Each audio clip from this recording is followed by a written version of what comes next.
ಗುರುಗಳಾದಂಥ ಅಲ್ಲಮ್ಮ ಪ್ರಭುಗಳು ಇದೇ ಜಾಗದಲ್ಲಿ ತಮ್ಮ ಬಹುದಿನಗಳ ಕಾಲ ಜೀವನವನ್ನು ಕಳೆದರು ಅನ್ನೋದು ನಮಗೆ ಇತಿಹಾಸ. ಮಹಾನ್ ಯೋಗಿಯಾಗಿ, ತ್ಯಾಗಿಯಾಗಿ, ವಚನ ಸಾಹಿತ್ಯದ ಮುಂಚೂಣಿಯ ಸ್ಥಾನವನ್ನು ಪಡೆದು ಎಷ್ಟೋ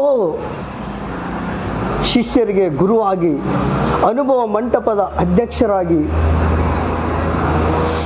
ಬಾಹ್ಯ ಜಗತ್ತಿನ ಉಳುಕುಗಳ ನೇರ ನುಷ್ಟಿಯಿಂದ ವಚನಗಳು ಕೊಟ್ಟಂಥ ಅಲ್ಲಮರು ಬಹಳ ದಿನಗಳ ಕಾಲ ಕಳೆದಂಥ ದೇವಸ್ಥಾನ ಸ್ನೇಹಿತರೆ. ಇದು ದೇವಸ್ಥಾನ. ಅಲ್ಲಮ ಪ್ರಭುಗಳು ಮಹಾನ್ ತ್ಯಾಗಿಯಾಗಿ, ಮಹಾನ್ ಜಗದ್ಗುರು ಆಗಿ ಇದೇ ಊರಲ್ಲಿ ಹುಟ್ಟಿ ಈ ಜಾಗದಲ್ಲಿ ಅವರು ಮದುಳಿಯನ್ನು ನುಡಿಸ್ತಾ ಇದ್ದರು. ತಂದೆ ನಿರಂಕಾರಿ, ತಾಯಿ ಸುಜ್ಜನ ದೇವಿಯ ಆದರ್ಶ ದಂಪತಿಗಳ ಮಡಿಯಲ್ಲಿರತಕ್ಕಂಥ ಈ ಅಲ್ಲಮರು, ತಂದೆ ಈ ಬಳ್ಳಿಗಾವಿಯ ರಾಜರ ಅಂತಃಪುರದ ಅಧಿಕಾರಿಯಾಗಿ ಕೆಲಸ ಮಾಡ್ತಿರ್ತಾರೆ. ಅಲ್ಲಮರು ಬೆಳೆಯುತ್ತಲೇ ಈ ದೇವಸ್ಥಾನದ ಮದುಳು ನುಡಿಸುವಂಥ ಕಾರ್ಯವನ್ನು ಮಾಡ್ತಿರ್ತಾರೆ. ವಯಸ್ಸಾಗುತ್ತೆ. ವಯಸ್ಸಾದ ನಂತರ ಅವರಿಗೆ ಒಬ್ಬ ನೃತ್ಯಗಾರ್ತಿ ಸ್ನೇಹಿತರೆ, ಕಾಮಲತೆ ಮತ್ತು ಅಲ್ಲಮರಿಗೆ ಒಂದು ಪ್ರೇಮ ಪಯಣ ಸ್ಟಾರ್ಟ್ ಆಗುತ್ತೆ. ಪ್ರೀತಿಗೆ ಬೀಳ್ತಾರೆ. ಇಬ್ಬರು ಎಷ್ಟರ ಮಟ್ಟಿಗೆ ಪ್ರೀತಿ ಬೀಳ್ತಾರೆ ಅಂದರೆ ಒಬ್ಬರನ್ನೊಬ್ಬರು ಬಿಟ್ಟು ಒಂದು ಕ್ಷಣ ಬದುಕಕ್ಕಾಗದ ಮಟ್ಟಿಗೆ ಅಷ್ಟೊಂದು ಪ್ರೀತಿ. ಆ ಕಾಮಲತೆ ಇದೇ ಬಳ್ಳಿಗಾವಿಯ ಅಂತಃಪುರದಲ್ಲಿ ಒಬ್ಬ ನೃತ್ಯಗಾರ್ತಿಯಾಗಿ ಎಷ್ಟು ಅದ್ಭುತವಾಗಿ ನೃತ್ಯವನ್ನು ಮಾಡ್ತಿರ್ತಾಳೆ ಅಂದರೆ ಅಷ್ಟು ಅದ್ಭುತವಾಗಿ ನೃತ್ಯಗಾರ್ತಿ ಅವಳಾಗಿರ್ತಾಳೆ. ಇಬ್ಬರ ಪ್ರೇಮ ಎಷ್ಟರ ಮಟ್ಟಿಗೆ, ಅಲ್ಲಮರಿಗೆ ಕಾಮಲತೆ ಇಲ್ಲದೆ ಒಂದು ದಿನ ಈಗಿರುತ್ತೆ, ಬದುಕಕ್ಕಾಗತ್ತೆ ಅನ್ನೋ ಭಾವನೆಯೂ ಅಲ್ಲಮರಿಗಿದ್ದಿಲ್ಲ ಅಂತ. ಆ ಮಟ್ಟಿಗೆ ಅವರು ಕಾಮಲತೆಯನ್ನು ಹಚ್ಕೊಂಡ್ಬಿಟ್ಟಿದ್ದಾರಂತೆ. ಗೊತ್ತಿಲ್ಲ, ಪ್ರೇಮದ ಹಿಂದೆ ಶ್ಲೋಕನೂ ಅಷ್ಟಿರುತ್ತೆ ಅಂತ ಅದು ಗೊತ್ತಾಗಲಿಲ್ಲ ಅಲ್ಲಮರಿಗೆ ಅನಿಸುತ್ತೆ. ಸಡನ್ನಾಗಿ ಆಕೆಗೆ ತೀವ್ರ ಜ್ವರ ಬಂದು ಕಾಮಲತೆ ತೀರ್ಕೊಂಡ್ಬಿಡ್ತಾಳೆ. ಅಲ್ಲಮರಿಗೆ ಎಷ್ಟೊಂದು ನೊಂದ್ಕೊಳ್ತಾರಂತಂದರೆ,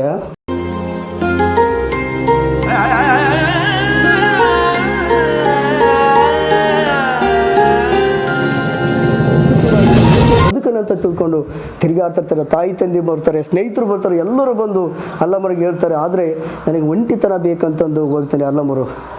ಒಂಟಿತನ ಬೇಕಂದು ಹೋಗಿ ಈ ಊರಿನ ದೂರದ ಕಣಗಿಲೆಯ ಒಂದು ದಿಬ್ಬೆಯ ಮೇಲೆ, ಕಣಗಿಲೆಯ ತೋಟದ ದಿಬ್ಬೆಯ ಮೇಲೆ ಕುಂತ್ಕೊಂಡು ಕಾಮಲತೆಯ ವಿಚಾರ ಮಾಡುತ್ತಾ ಕುಂತ್ಕೊಂಡು ಹೆಬ್ಬರಳಿಂದ ನೆಲ ಕೆಬರ್ತಾ ಇರ್ತಾನೆ.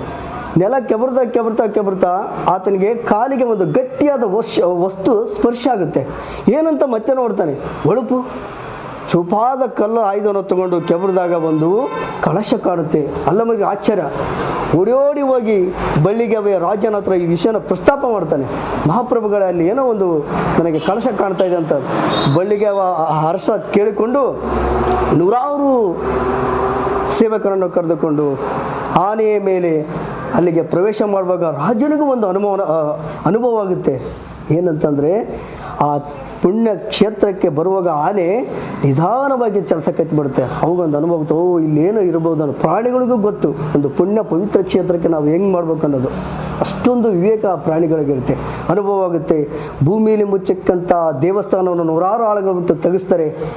ಬಾಗಿಲು ಹಾಕಿದ ದೇವಸ್ಥಾನ, ಎದುರುಗಡೆ ನಂದಿ. ಇದು ಖಚಿತವಾಗಿ ಶಿವನ ದೇವಸ್ಥಾನ ಅಂತ ಗೊತ್ತಾಗುತ್ತೆ. ಅದರ ಬಾಗಿಲು ಮಾತ್ರ ಆಗಿತ್ತು. ಎಷ್ಟು ವರ್ಷಗಳಿಂದ ಭೂಮಿಯ ಒಳಗೆ ಆ ದೇವಸ್ಥಾನ ಮುಚ್ಚಿತ್ತೋ ಏನೋ ಗೊತ್ತಿಲ್ಲ.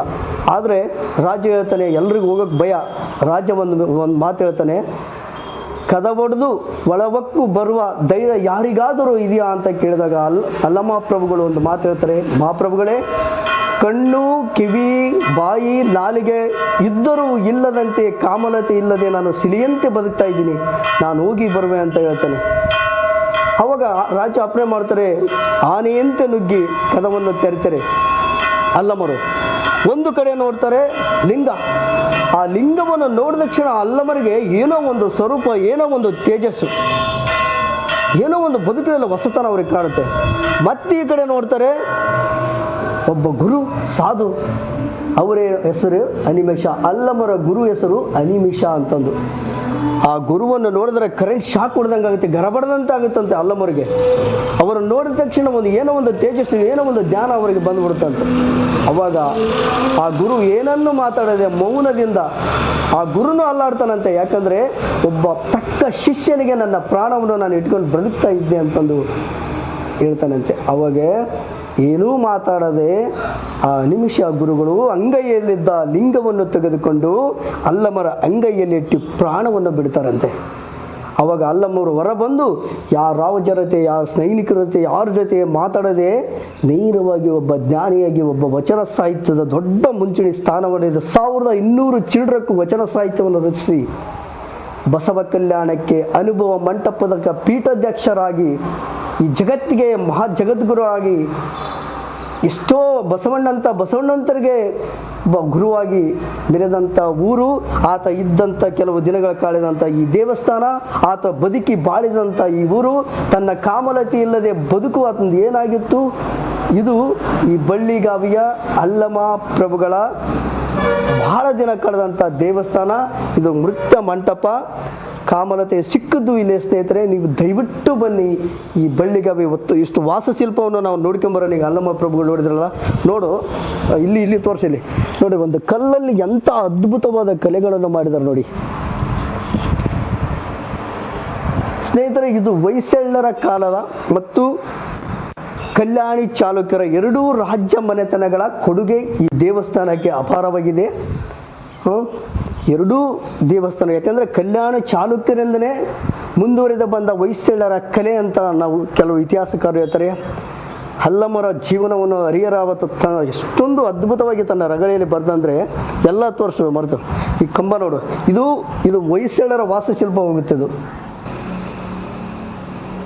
ದ್ವಾರಪಾಲಕರು ಒಳಗಡೆ ಬಾ, ಲಿಂಗ ತೋರ್ಸಂಗ.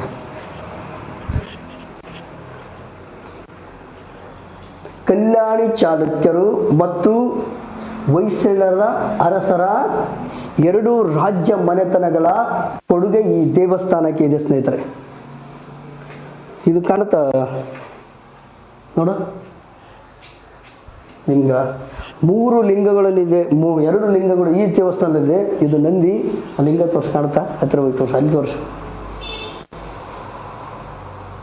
ಈ ಕಡೆ ನೋಡು.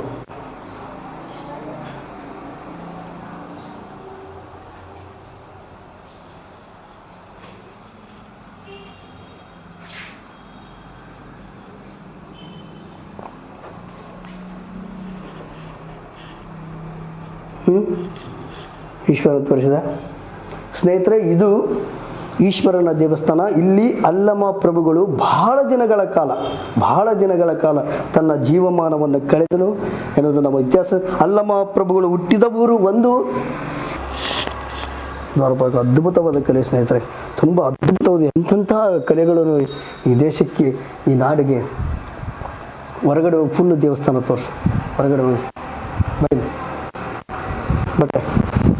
ಭಟ್ರೆ.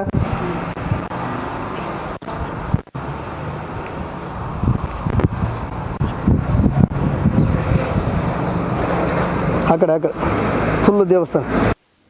ಹೆಣ್ಣು ಹೊನ್ನು ಮಣ್ಣು ಮಾಯಿ ಎಂಬುವ ಈ ಜಗತ್ತಲ್ಲಿ ಹೆಣ್ಣು ಮಾಯಿ ಎಂಬೂರು ಮಾಯವಲ್ಲಯ್ಯ, ಹೊನ್ನು ಮಾಯಿ ಎಂಬೂರು ಮಾಯವಲ್ಲಯ್ಯ, ಮಣ್ಣು ಮಾಯಿ ಎಂಬೂರು ಮಾಯವಲ್ಲಯ್ಯ, ಮನದ ಮುಂದಣ ಆಶೆಯೇ ಮಾಯ ಅಂತ ಗುಹೇಶ್ವರ ಅಂತ ಎಂಥ ಒಂದು ಅದ್ಭುತ ವಚನವನ್ನು ಕೊಟ್ಟೋಗಿದ್ದಾರೆ.